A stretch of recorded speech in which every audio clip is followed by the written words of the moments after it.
우리에게 주신 하나님의 말씀은 출애굽기 36장 1절과 40장 34절에서 38절 말씀입니다. 부살렐과 오홀리압과 민 마음이 지혜로운 사람 곧 여호와께서 지혜와 총명을 부으사 성소에 쓸 모든 일을 할 줄 알게 하신 자들은 모두 여호와께서 명령하신 대로 할 것이니라.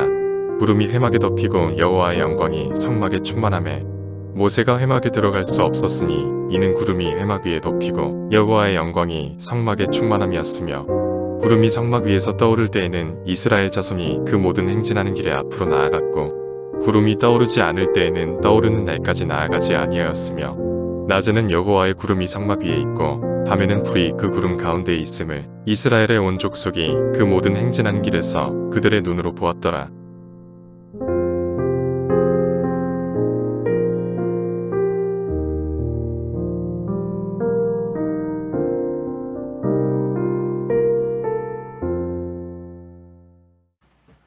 자, 우리가 출애굽기를 통하여서 우리의 구원의 과정을 출애굽기의 여정과 함께 들여다 보고 있습니다.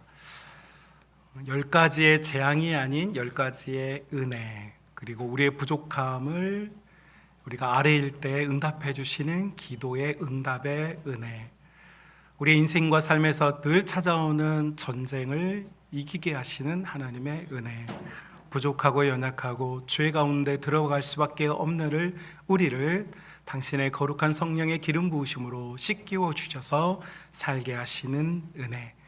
그래서 결과적으로 하나님만이 우리의 주 되신다고 하는 사실을 고백하여 전적으로 하나님 없이 살 수 없음을 고백하게 하는 은혜까지 우리가 6번에 걸쳐서 살펴보았습니다. 이 구원의 여정에 들어선 여러분이 이 하나님의 말씀으로 위로를 얻고 이 믿음의 구원의 여정에 승리할 수 있는 은혜가 있으시기를 주님의 이름으로 축복합니다.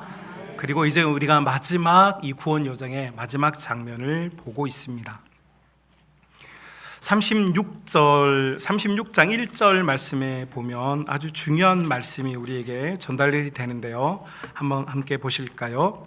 36장 1절 함께 읽읍시다. 부살렐과 오홀리압과 민 마음이 지혜로운 사람 곧 여호와께서 지혜와 총명을 부으사 성소에 쓸 모든 일을 할 줄 알게 하신 모든 자들은 모두 여호와께 명령하신 대로 할 것이니라. 아멘. 자, 하나님께서 하나님을 믿고 의지하는 사람들에게 지혜와 총명을 어떻게 해주신다고 말합니까? 부어주신다, 이런 표현이 나옵니다. 부어주신다. 여러분, 저는 일반 인문학이나 사회학, 그리고 저 교육의 과정에서 세상의 4대 종교, 세상에 있는 종교를 릴리전이라고 하죠. 종교로 우리 기독교를 이제 구분합니다. 사람들은 우리를 그렇게 구분할 수 있습니다. 기독교라고 할 수도 있고, 그리스도교라고 할 수도 있고, 예수쟁이라고 할 수도 있고, 여러 말로 우리를 지칭할 수 있습니다.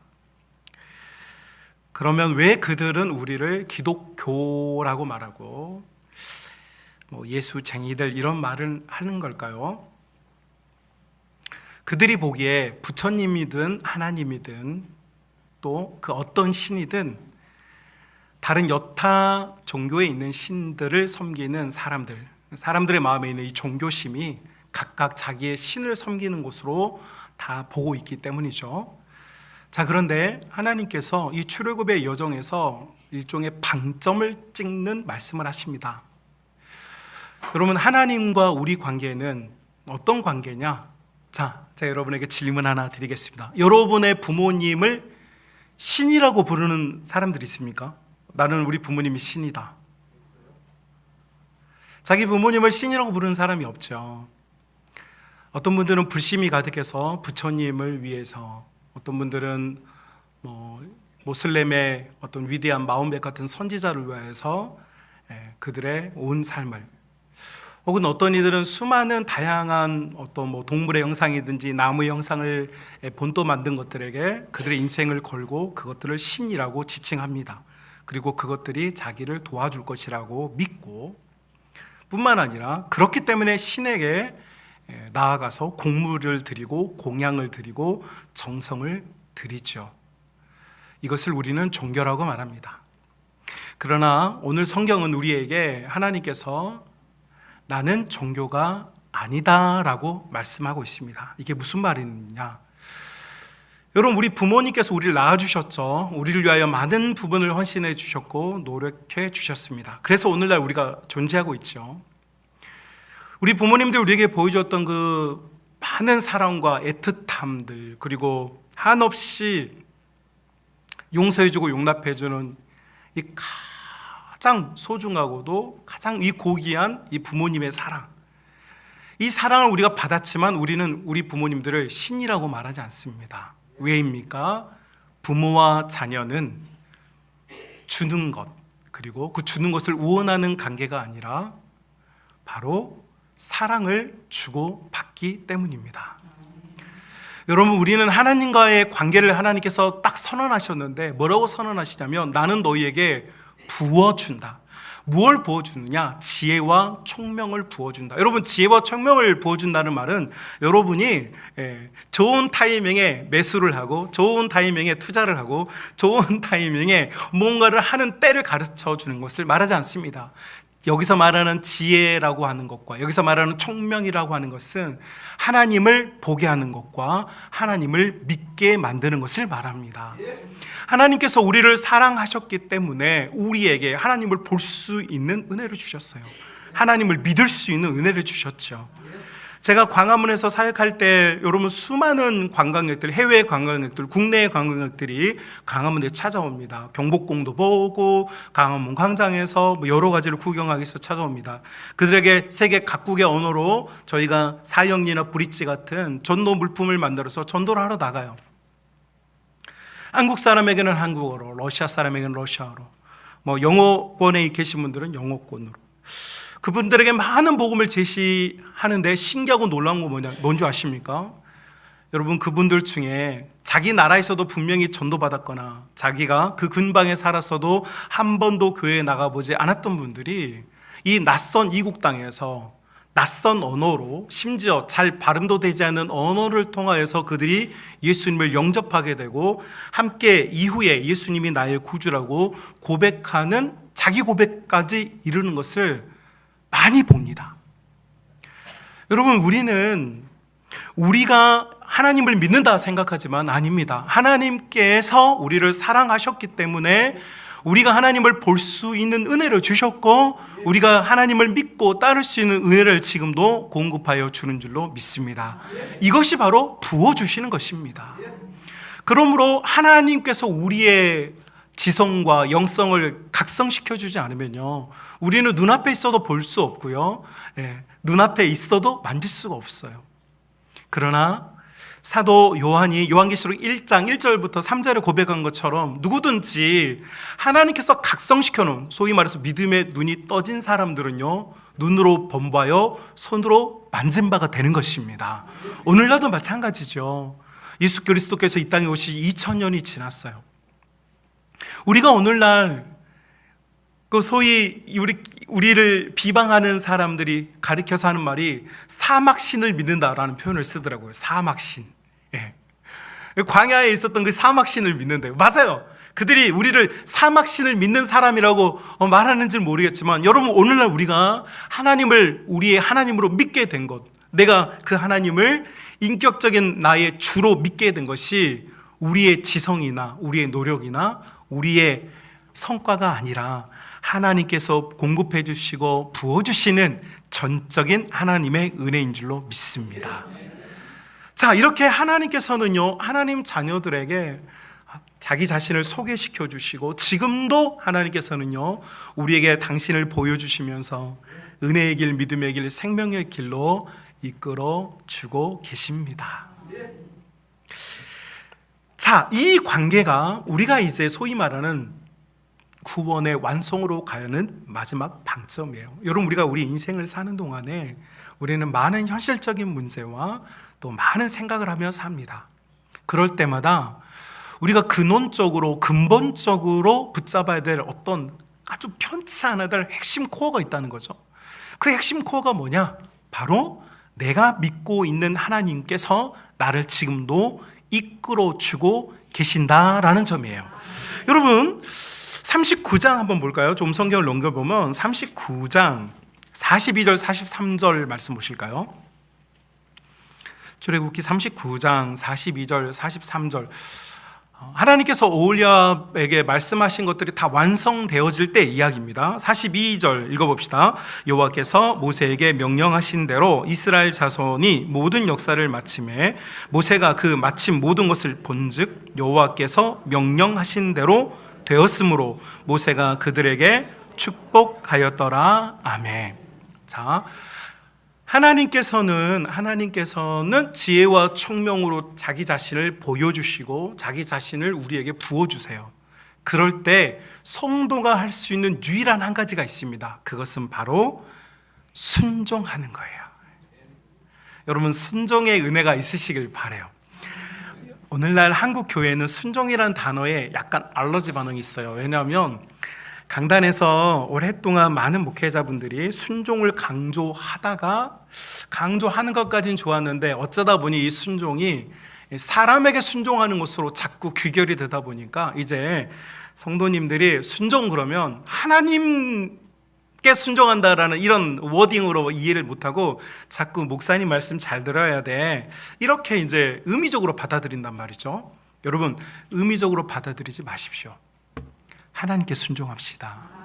하나님께서는요 우리에게 부어주시고 우리가 할 수 있는 유일한 한 가지는요 하나님의 말씀에 우리가 순종하는 것입니다. 우리가 순종할 때 하나님께서는 우리의 순종을 통하여서 하나님의 복을 우리에게 공급해 주실 줄로 믿습니다.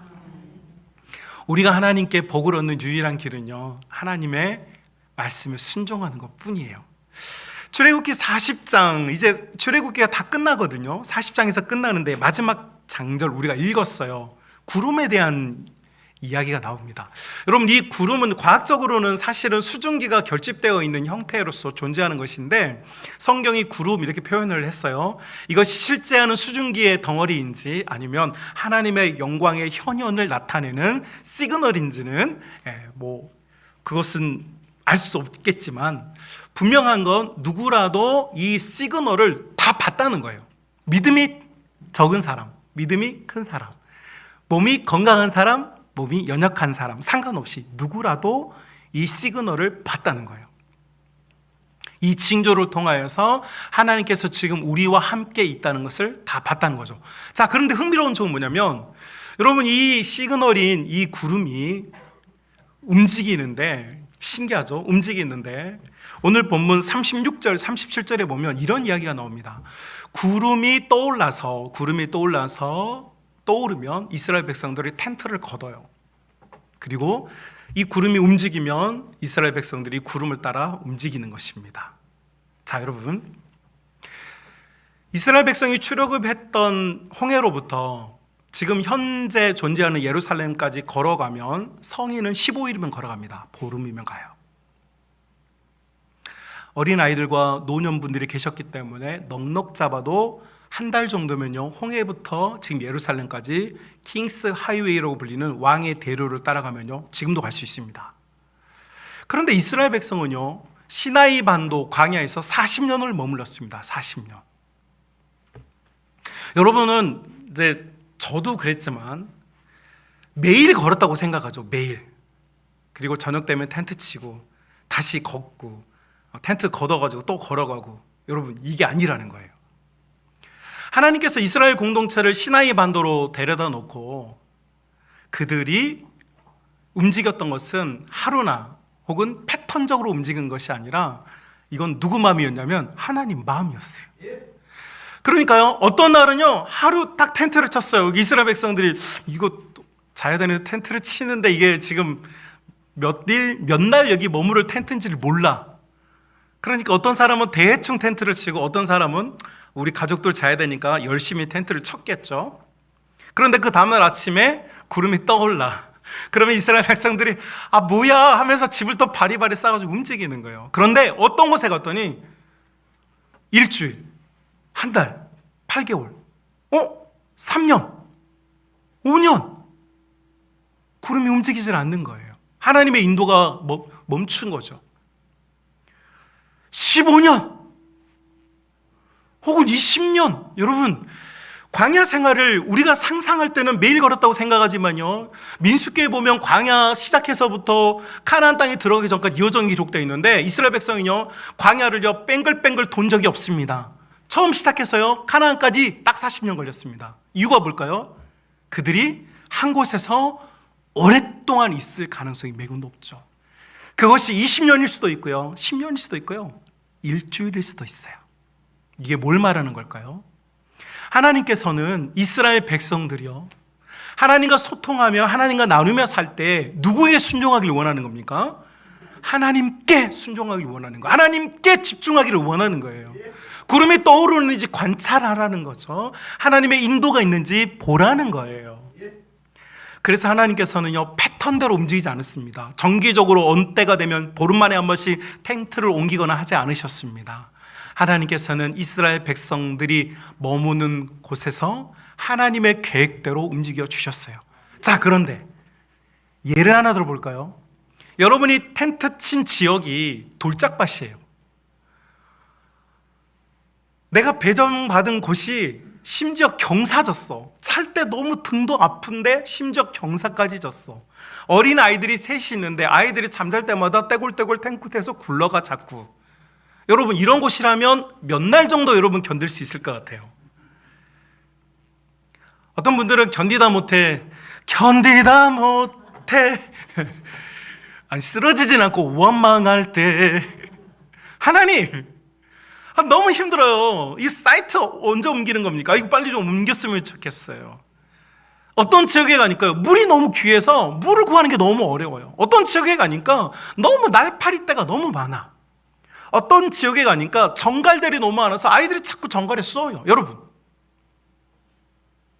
우리는 그런 지역에서 속히 벗어나고 싶죠. 우리는 그런 고통에서 재빨리 벗어나기를 원해요. 그런데 하나님께서는 그곳에서 1년, 10년, 20년째 움직이질 않으시는 거예요. 왜요? 사랑하는 믿음의 가족 여러분, 하나님께서는 완전하신 계획과 완전하신 사랑과 완전하신 능력으로 주의 자녀들을 돌아보고 계신 줄로 우리는 믿습니다. 우리는 우리의 잠자리가 불편해요. 내가 사는 이 삶이 조금 고달파요. 지금 이 상황이 빨리 벗어났으면 좋겠어요. 그러나 여러분, 거기에는 계획이 있고 하나님의 은혜가 있다는 사실을 우리가 믿읍시다. 여러분, 우리가 살아가는 이 인생은 편안한 잠자리, 안락한 먹거리, 쉽게 얻을 수 있는 생수가 있다면 좋겠죠. 그러나 하나님께서 머무시는 곳, 하나님께서 움직이지 않는 곳에, 그곳에 우리가 만일 머물고 있다면 여러분, 그것은 하나님께서 지금 우리를 가르치시고 이끌어 주시는 기회인 줄로 믿습니다. 1999년 4월 20일에 미국에 있는 콜로라도 주에 있는 컬럼바인이라고 하는 지역에서, 이 컬럼바인 고등학교에서 한 사건이 일어났습니다. 에릭이라고 하는 아이와 딜런이라는 아이가 고등학교 3학년 아이들이었는데 총으로 무장하고 학교에 들어와서 총기를 난사했고, 그래서 선생님 한 분과 학생 13명이 총에 맞아 죽었습니다. 그리고 21명의 학생이 총알을 맞아서 죽지는 않았지만 큰 피해를 받았어요. 미국에 엄청나게 충격을 줬던 이 사건 중에 우리 기독인들에게만 알려진, 예수님을 믿는 사람들에게만 알려진 한 사건이 있습니다. 이 에릭이라는 아이와 딜란이라는 아이가 학교로 돌아다니면서 아이들을 사냥했는데요, 그 중에 한 여자아이가 총에 맞았습니다. 조준해서 맞은 게 아니라 총을 이렇게 난사하다 보니까 아이가 맞았는데, 이 아이가 이 총에 맞아서 너무, 이 여자아이가 총에 맞았는데 얼마나 고통스럽겠어요. 그래서 이 아이가 너무 고통스러워하고 있는데, 이 총을 쏜 아이들이 이 여자아이에게 물었어요. 왜냐하면 이 여자아이가 총에 맞고 쓰러져서 예수님을 찾았기 때문이에요. 이 아이가 총에 맞아서 너무 고통스러운데 예수님을 찾았어요. 그러니까 이 총을 쏜 아이가 너는 예수님을 믿느냐라고 물었어요. 그러니까 이 아이가, 여러분 지금 총을 난사해서 지금 수많은 아이들이 죽어갔잖아요. 자기도 총을 맞았잖아요. 그런데 총구를 겨누면서 넌 예수님을 믿느냐라고 물었어요. 그리고 이 아이는 나는 예수님을 믿는다라고 자기의 신앙을 고백했어요. 그 위협의 순간에서 거절하지 않았어요. 그리고 그 여자아이는 그 현장에서 총에 맞아서 죽었어요. 그 당시에 그 교실에 있었던 아이들의 증언이에요. 그런데 여러분, 이 아이가 믿음을 거절하지 않고 그 총에 맞은 그 고통 속에서도 총구 앞에서도 부인하지 않고 예수님을 믿는다라고 고백할 수 있었던 것, 왜일까요? 이 여자아이의 부모님을 인터뷰했습니다. CNN에서 인터뷰를 했는데 이 아이가 예수를 믿는다고 하는 그 이야기를 들어보니까 이 가족이 굉장히 독실한 예수를 믿는 사람들이에요. 그런데 이 부모님에게 인터뷰하는데 이 부모님이 눈물을 흘리시면서 그러면서도 어떤 그 총을 쏜 아이들에게 막 저주하고 막 그 아이들을 비난하지 않고 눈물을 흘리면서 우리 가족은 우리의 모든 삶이 우리 하나님의 것이고 우리는 하나님의 영광을 위해 사는 것이 가장 가치 있다라고 하는 신앙적인 이야기를 어렸을 때부터 들려주었고 이 아이가 고등학생이 될 즈음에는 완전한 신앙 고백할 수 있는 아이로 자라 있었다는 거죠. 이 부모님은 자기 딸 아이를 잃었지만 이 아이가 자기의 믿음을 지켰다는 것과 수많은 믿는 자들에게 모범이 되었다는 사실에 울면서도 쏜 친구들을 원망하지 않고 상처받은 수많은 아이들과 희생자들을 위하여서 기도하겠다고 하는 내용이 방영이 됐어요. 이 아이의 하나의 인생을 보면 안타깝죠. 아니, 예수님을 믿는다고 고백했으면 누군가 슈퍼맨처럼 나타나서 히어로가, 영웅이 나타나서 그 아이들을 제압하고 예수를 믿는다고 하는 이 아이를 구해줬다면 우리가 생각하는 해피엔딩이 됐겠지만 이 아이는 생명을 잃었어요. 그런데 놀라운 일이 일어나기 시작했습니다. 1999년 4월 20일에 아이들이 이렇게 희생당한 이 사건에서, 예수님을 믿는다는 이유로 죽임당했던 이 사건에서, 여러분 그 학교에 다녔던 아이들이 학교 국기개양대, 어느 학교든지 가면 국기개양대가 있죠. 국기개양대에 모여서 기도를 시작을 했어요. 한두 아이들이 모여서 먼저 기도하기 시작했어요. 하나님, 우리의 학교가 하나님의 것이고 우리가 하나님의 것임을 우리가 잊지 않게 해달라고 기도하기 시작했고, 수많은 선생님들과 학생들이 이 기도 모임에 동참하기 시작했어요. 그리고 이 국기개양대 기도 모임은 전 미국 51개 주에 전파가 돼서 수많은 청소년들이 마약이나 갱스터나 혹은 세상의 즐거움에 빠져들었던 수많은 기독 아이들이, 혹은 예수를 믿지 않았던 수많은 아이들이 국기개양대에 모여서 자신들의 부모님과 자신들의 학교와 캠퍼스와 미국 사회를 위해서 기도하기 시작했다는 거예요. 여러분, 그래서 컬럼바인에서 일어났던 이 총기 사건은 그냥 슬픈 역사 혹은 고통받는 역사로 기억된 것이 아니라 수많은 전 세계에 흩어져 있는 수많은 기독인들에게, 수많은 청소년들에게 여러분 지금도 자극을 주고 있고, 우리가 하나님을 따라 산다는 것, 하나님의 인도를 따라 산다는 것, 하나님의 영광이 떠올랐을 때는 하나님께서 가시면 나도 가고 하나님께서 멈추시면 나도 멈추는 인생, 이것이 참되고 영광스러운 성도의 삶인 줄로 믿습니다. 지금 혹시 우리 인생이 지금 잠자리가 불편할 수도 있어요. 하필이면 내가 텐트 친 곳이, 나는 빨리 끝났으면 좋겠어. 하필이면 가시덤굴밭에 우리 집 텐트가 있네. 그럴 수 있어요. 그런데요, 지금 우리가 거기에 있다면 하나님께서 때가 되실 때 우리를 움직여 주실 것입니다. 우리는 기준이 내가 아닙니다. 구원의 영광에 도달할 때까지 우리의 모든 기준은 우리가 느끼는 감정, 우리가 느끼는 수준이 아니고 하나님, 우리 하나님에게는 계획과 선하신 뜻이 있다라고 믿는, 모든 것이 합력하여 선을 이루게 하시는 우리 하나님을 믿는 온전하고 순결한 신앙이야말로 우리가 끝까지 붙잡아야 될 진정한 믿음인 줄로 믿습니다. 그래서 오늘부터 여러분 결단했으면 좋겠어요. 하나님, 내가 아니라 하나님 중심되게 하여 주옵소서. 내가 느끼는 것이 아니라 하나님 인도함 받게 하여 주옵소서. 하나님, 모든 만물이 주에게서 나오고 주님으로 말미암고 주님에게로 돌아감을 내가 믿습니다.